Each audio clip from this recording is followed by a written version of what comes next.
le Repuy, et qui est un centre de formation professionnelle spécialisé, eh bien cette fondation est née aussi, une initiative comme ça, mais ça fait un certain moment puisqu'elle est née en 1933 et qu'actuellement notre centre de formation professionnelle compte 230 collaborateurs avec un budget de 27 millions. Mais c'est vrai qu'elle est née comme ça, d'initiative de quelqu'un dans ce beau nord vaudois que nous habitons, dans la région d'Yverdon, vous connaissez certainement tous, et on vous invite à venir y passer et à le visiter si vous ne l'avez pas fait. Eh bien, c'est né là, et on voit que ces entreprises, que ces initiatives peuvent déboucher sur des choses extraordinaires. Alors, je suis accompagné pour cette présentation de Michel Brochy, qui est le directeur adjoint chez nous pour toute la partie logistique, finance et administration.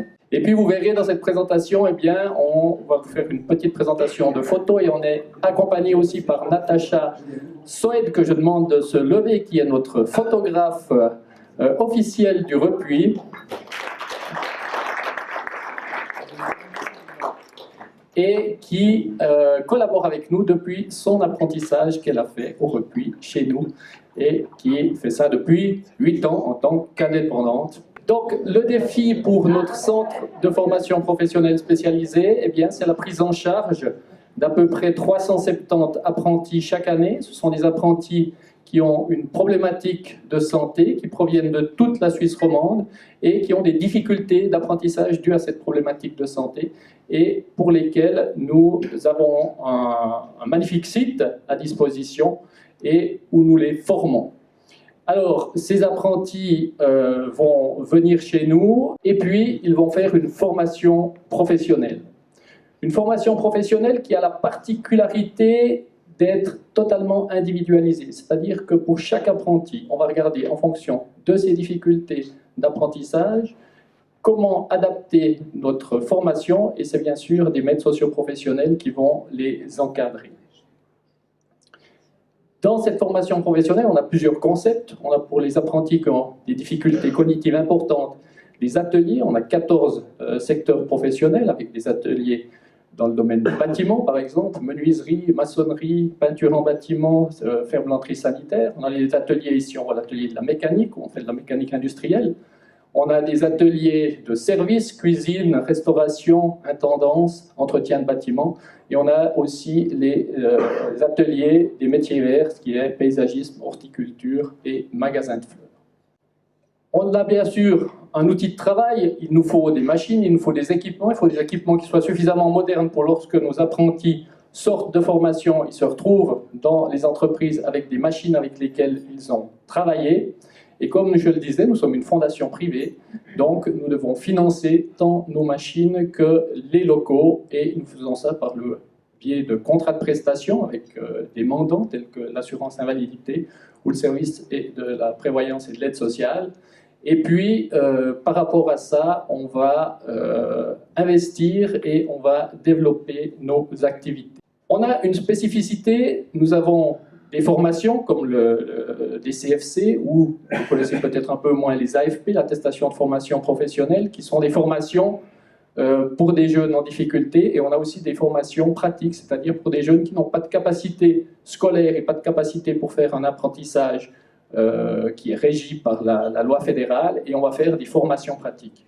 Et ces formations pratiques sont de très courte durée, c'est 1 à 2 années, et on va devoir mettre très rapidement nos apprentis sur les machines pour les former le plus rapidement possible pour qu'ils puissent s'insérer sur le marché du travail. Donc il y a des notions de sécurité, c'est important quand on a un apprenti qui va arriver chez nous, qu'on le forme bien sur le plan des normes de sécurité et qu'elles soient respectées. Ici, on a un jardin didactique, on en voit une petite partie, et il est vrai que dans le cadre de nos formations qui se passent, donc soit en atelier comme ici, on va plutôt viser une formation duale, c'est-à-dire avoir des clients externes, c'est-à-dire que nos apprentis ne vont pas faire des pièces comme dans une école de métier pour jeter la pièce, mais on va travailler pour une clientèle externe pour qu'ils s'habituent le plus vite possible à faire des travaux de qualité.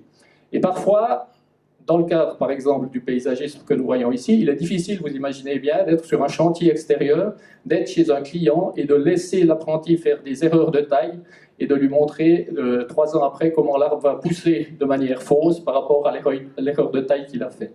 Donc ici, par exemple, on a créé un jardin didactique de 3000 m² pour qu'ils puissent s'exercer, pour qu'on puisse les laisser faire ces manipulations incorrectes et puis qu'ils voient, après 6 mois, après une année, qu'est-ce que ça donne.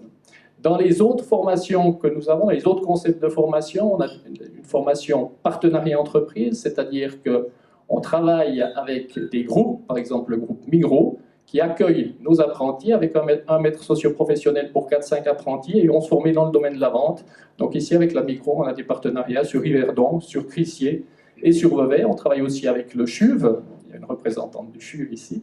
On travaille avec le CHUV dans les domaines de l'intendance, donc on a des jeunes qui font l'intendance au CHUV. On travaille aussi avec les établissements hospitaliers du Nord vaudois, où on a aussi une maîtresse socio-professionnelle et des jeunes dans le domaine de l'intendance et de l'entretien de bâtiments. Et puis nous travaillons aussi avec l'entreprise VAC dans le domaine de la logistique. Donc nous sommes toujours à la recherche de développement de partenariats avec des grandes entreprises parce qu'il est important qu'on puisse insérer nos apprentis en entreprise pour qu'ils puissent se former aux réalités du monde du travail. On a le dernier concept de formation qui est un concept de formation en entreprise. Ça veut dire que ce sont des jeunes qui ont moins de difficultés cognitives, qui vont pouvoir se former directement avec un employeur dans tous les métiers ouverts par voie d'apprentissage et avec lesquels on va apporter des soutiens spécifiques sur le plan scolaire, sur le plan psychologique ou sur le plan social si nécessaire. Je passe la parole à Michel Brochy pour la suite. Merci Philippe. Je vais vous conter brièvement l'histoire du petit gourmand. Ils arrivent chez nous, souvent en rupture, à la recherche de repères, dans un monde difficile. Des ados comme les autres, en fait, bien sûr, mais ils sont ici. Alors il faut trouver l'accroche. Il faut choisir un métier, un projet, du sens, créer l'envie.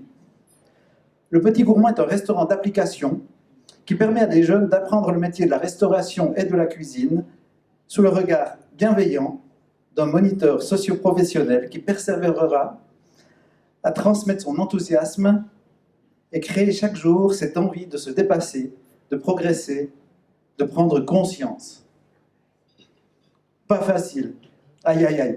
La goutte de vin qui tache la nappe, la crème citron qui attache au fond de la casserole, le regard des autres, le manque de confiance en soi, l'échec.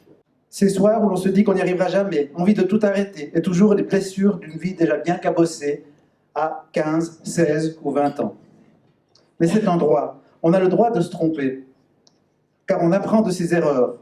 La deuxième, la troisième fois, on y arrive, et là, c'est le sourire, le vrai sourire, celui qui vient du cœur. Alors, petit à petit, on prend sa place, et on est fier de montrer qu'on y arrive, de transmettre son savoir. Ah bon? J'ai du savoir à transmettre? Je sais? Je peux? Oui, je suis fier.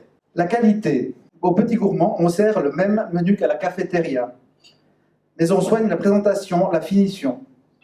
On réalise alors que chacun est créatif, que le couscous devient une œuvre d'art dans cette assiette, que les desserts du jour font rêver, et ses clients, des vrais clients, que j'ai servis et qui m'ont félicité. Waouh! J'ai hâte de le raconter vendredi soir à mes potes. Puis le stage. Alors là, ça rigole pas. Ça va trop vite. On se moque de moi. Le patron va pas me garder. Encore un échec. Un de plus dans ma vie. Ah non, car je sais que j'ai réussi une fois, je peux le faire 2 fois, même plus. Je peux y arriver, je peux réussir. Modestement, certes. Mais un peu mieux qu'hier, un peu moins bien que demain. C'est finalement ça, l'apprentissage. Et voilà le rapport de stage avec l'appréciation, agréable, méticuleux, a su appliquer les consignes reçues, a du potentiel. Waouh! Alors, à force de persévérance, je ne pourrais pas faire une formation qualifiante, peut-être, pas un CFC, mais une AFP, Attestation Fédérale de Formation Professionnelle. Il va falloir bosser. Afin de s'entraîner dans le contexte, les menus que préparent nos jeunes en cuisine sont en fait les menus de l'examen fédéral qu'ils vont réaliser en fin d'apprentissage. Pour les aider, il y a des appuis pédagogiques spécialisés, le soutien psychologue, nous mettons tout en œuvre pour qu'ils réussissent. Puis les examens finaux arrivent, l'angoisse d'avoir raté, mais aussi parfois l'angoisse d'avoir réussi. Que va-t-il se passer après le repli? Je vais encore perdre mes repères. Les enseignants spécialisés accompagnent nos jeunes pour chercher un emploi, faire un CV, savoir se vendre et transformer ses faiblesses passées en capacités présentes. La cérémonie de fin de formation est un aboutissement, une satisfaction, non seulement pour les jeunes, mais aussi pour tous ceux qui les accompagnent. Vient alors le départ vers cette autonomie bien préparée, certes, mais maintenant si réelle et parfois angoissante. L'envol, c'est le mot que l'on retrouve au travers des 83 années d'histoire du Repuy. Un envol, c'est un peu triste, mais tellement beau et plein d'espoir. Et ce n'est qu'un début. Nous nous réjouissons de vous accueillir au Petit Gourmand, qui est ouvert à Grandson du mardi au vendredi. Et il est quand même préférable de réserver. Il est clair que nous, on ne cherche pas à faire du business. Si on a besoin de clients, si on fait des appels comme ce soir, c'est pour que nos jeunes puissent s'exercer auprès d'une vraie clientèle. Voilà. Merci de votre attention. Merci Muriel.